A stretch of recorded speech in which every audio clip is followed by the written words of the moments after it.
আজ আমরা যে বিষয়টা নিয়ে আলোচনা করব সেটি হচ্ছে ব্রেকআউট স্ক্যানার তৈরি। এই স্ক্যানারটা এমন যে এটা ট্রেড চলাকালীন সময়ে লাইভ দেখাবে যে কোন কোনটি প্রাইস ব্রেকআউট হয়েছে, বা এমন যদি হয় যে আপনি ট্রেড চলাকালীন সময় দেখতে পারেন নাই, এটা যদি ট্রেড শেষ হওয়ার পরেও যে কোনো সময় আপনি ইউজ করেন, তাহলে আজকে কোন কোন শেয়ারটা প্রাইস ব্রেকআউট করেছে সেটা পরবর্তী সময়েও দেখতে পাবেন। তা এটা আগেই বলেছি যে প্রাইস ব্রেকআউট কি সেই সম্পর্কে এবং কিভাবে এই প্রাইস ব্রেকআউট নিয়ে কাজ করতে হয়। এটা যারা আগের ভিডিওটা না দেখছেন, আমি আই বাটনে সেই ভিডিওটার লিংক দিয়ে দিচ্ছি এবং ডেসক্রিপশনেও দিয়ে দিচ্ছি। আপনারা দয়া করে সেই ভিডিওটা আগে দেখে নেবেন, কারণ প্রাইস ব্রেকআউট নিয়ে কাজ করা আমি বলেছি যে এটি কিন্তু আগুন নিয়ে খেলার সমান। আর এই প্রাইস ব্রেকআউটে 80% প্রাইস ব্রেকআউট কিন্তু টেকে না। সেই জন্য আপনি যদি সাকসেস পেতে চান তাহলে সেই 20% যেটা টিকে যায় সেইগুলো শেয়ারটাই আপনার ধরতে হবে। তা সেটা ধরতে গেলে নিশ্চয়ই আপনাকে আগের ভিডিও দেখে সম্যক ধারণা নিতে হবে, নইলে কিন্তু পস্তাবেন। যাই হোক, কথা না বাড়িয়ে আমরা শুরু করি সেই প্রাইস ব্রেকআউট স্ক্যানার তৈরি করতে। এজন্য আমাদের যে কোনো ব্রাউজারে ওপেন করে সেখানে লিখব bullbd.com। bullbd.com লেখার পর আমাদের বুলবিডির ওয়েবসাইটটা চলে আসবে। এই বুলবিডির ওয়েবসাইটে আসার পর আমরা দেখেন এখানে আছে স্ক্রিনার। এখানে ক্লিক করার পর এই মাই স্ক্রিনার বা অল স্ক্রিনার যে কোনো একটাতে ক্লিক করলেই হয়। ধরুন আমি মাই স্ক্রিনারে ক্লিক করছি। মাই স্ক্রিনারে ক্লিক করার পর আমি যে যে স্ক্যানারগুলো তৈরি করেছি সেগুলো বাম পাশেই দেখাবে। তবে বলে নেই, এই ওয়েবসাইটে মাই স্ক্রিনার পেতে গেলে অবশ্যই লগ ইন করে আপনার ঢুকতে হবে। লগ ইন না করা থাকলে কিন্তু এই মাই স্ক্রিনার দেখাবে না। সেই জন্য অবশ্যই এই ওয়েবসাইটে কাজ করতে গেলে আপনারা আগেই লগ ইন করে নেবেন, রেজিস্ট্রেশন করে লগ ইন করে নেবেন। যাই হোক, মাই স্ক্রিনারে আসার পর এই উপরে দেখা যাচ্ছে ক্রিয়েট নিউ স্ক্যানার। আমরা এখানে ক্লিক করব। এইখানে ক্লিক করার পর আমরা কোন কোন ক্রাইটেরিয়া নিয়ে কাজ করব সেজন্য এখানে দিতে হবে অ্যাড ফিল্টার। অ্যাড ফিল্টারে প্রথমে ক্লিক করি। অ্যাড ফিল্টারে ক্লিক করার পর এই বাম পাশে যে কলমের মতো আইকন দেখাচ্ছে এইখানে আমরা ক্লিক করব। এইখানে লিখব ক্লোজ, CLOS।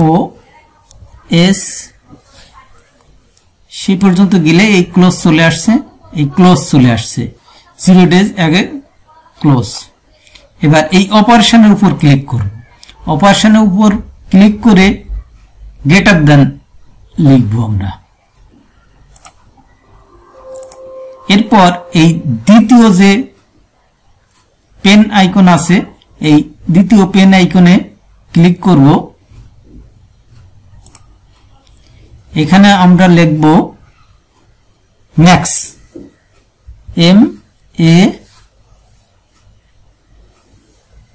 MAX দিলেই এই ম্যাক্স ভ্যালু চলে আসলো। এখানে ম্যাক্স ভ্যালু চলে আসলো। এইখানে আমরা পিরিয়ডটা একটু চেঞ্জ করে যাই। আমরা চাচ্ছি যে গত এক মাসের যে হাই ছিল সেই হাই অপেক্ষা যে গত এক মাসের যে হাই ছিল সেই হাইগুলোকে ক্রস করে ক্লোজ হয়েছে যে যে শেয়ার, সেইগুলোর তালিকা। সেজন্য আমরা এখানে কি করব, এই টাইম পিরিয়ডের এখানে ক্লিক করার পর 30 জায়গায় আমরা, যেহেতু একটা মাসে 23 কমপক্ষে 23টি অর্থাৎ 4 সপ্তাহ, 4 সপ্তাহ পরেও 2-3 দিন বেশি হয়, তাহলে 4 সপ্তাহ হলেই 22 কর্মদিবস, আরো 3 দিনে 3টা কর্মদিবস আমরা পেতে পারি। সেই জন্য আমি এখানে 25 দেই, 25 লিখে দিলাম। আর এখানে ক্লোজ না লিখে আমরা এই ক্লোজে ক্লিক করলেই যেটা আসবে এখানে ক্লোজ, ওপেন, হাই, লো, ভলিউম, হাই এটা সিলেক্ট করে দেয়। তার কারণ কি, হাই অনেক সময় শুটিং স্টার জাতীয় ক্যান্ডেল করে, সেই শুটিং স্টার জাতীয় ক্যান্ডেল অনেক দূর পর্যন্ত লম্বা হয়, সেই হাইকে অন্তত ক্রস করে গেছে। আর এখানে 0 ডে এখানে ক্লিক করে এই 0 ডে জায়গা আমরা 3 লিখব। 3 লিখব এই জন্যে যে গত 3 দিনের ক্যান্ডেল সে ওভারলুক করে আমাদের এটা দেখাবে। কারণ এই গত 3 দিনের মধ্যে সে ক্রস নাও করুক, আজকে ক্রস করবে, গত 3 দিনের সেই ক্যান্ডেলটাকে সে ধরার মধ্যে আনবে না। এবার দেখেন রান স্ক্রিনারে ক্লিক করব। রান স্ক্রিনারে ক্লিক করার সাথে সাথে আজকে যে যে স্টক বা শেয়ারগুলো প্রাইস ব্রেকআউট করেছে তার নাম এখানে চলে আসলো। বিকন ফার্মা, ওরিয়েন্টফু, পূবালী ব্যাংক, রবি এবং শেয়ার প্রিন্ট।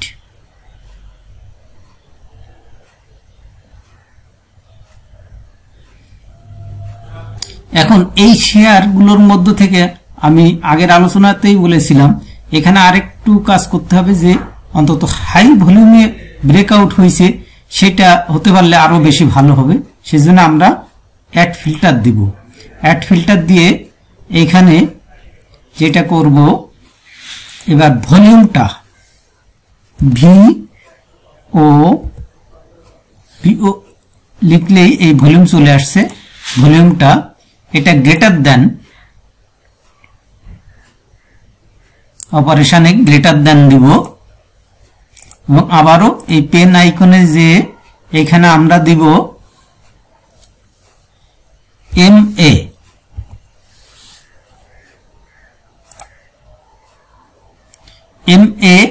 MA দেওয়ার সাথে সাথে এখানে আছে টাইম পিরিয়ড 30 ক্লোজ।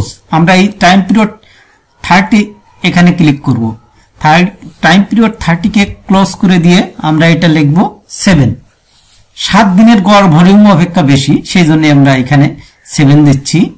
আর ক্লোজের জায়গায় এখানে ক্লোজ না রেখে, যেহেতু বাম পাশে আমরা ভলিউম রেখেছি, এই ডানটাও আমরা ভলিউম রাখবো। এবার তাহলে যেটা করলাম যে বাম পাশে ভলিউম রাখলাম এবং ডান পাশে হয়ে গেল টাইম পিরিয়ড অনুযায়ী যে 7 দিনের MA দিয়েছি, অর্থাৎ 7 দিনের গড় ভলিউম অপেক্ষা ভলিউম বেশি। এবার আমরা একটু স্ক্যান করে দেখি। রান স্ক্রিনারে ক্লিক করি, দেখুন রান স্ক্রিনারে ক্লিক করলে সেই 5টা শেয়ারই দেখাচ্ছে, অর্থাৎ এই 5টা শেয়ারই হাই ভলিউমে ব্রেকআউট হয়েছে। গড় ভলিউম 7 দিনের গড় ভলিউম অপেক্ষা বেশি ভলিউমে ব্রেকআউট হয়েছে।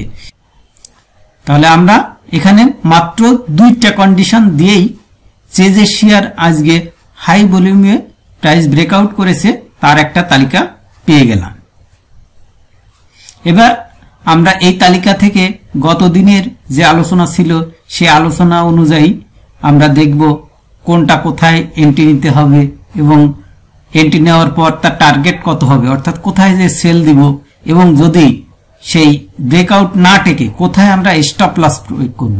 এটা কিন্তু স্টপ লস সাধারণত আমরা অধিকাংশ সাধারণ বিনিয়োগকারী স্টপ লস প্রয়োগ করতে পারি না, বিধায় আমরা কিন্তু এই শেয়ার বিজনেস থেকে লাভ করতে গিয়ে লসের সম্মুখীন হই।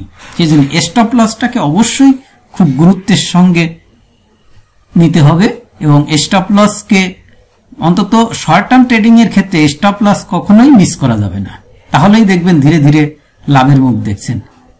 যাই হোক, এই স্ক্রিনারটা তৈরি করলাম। এবার কি করব, এটা আমরা সেভ করে রাখতে পারি। আমার আগেই সেভ করা আছে, তাই এখানে আপডেটে ক্লিক করলেই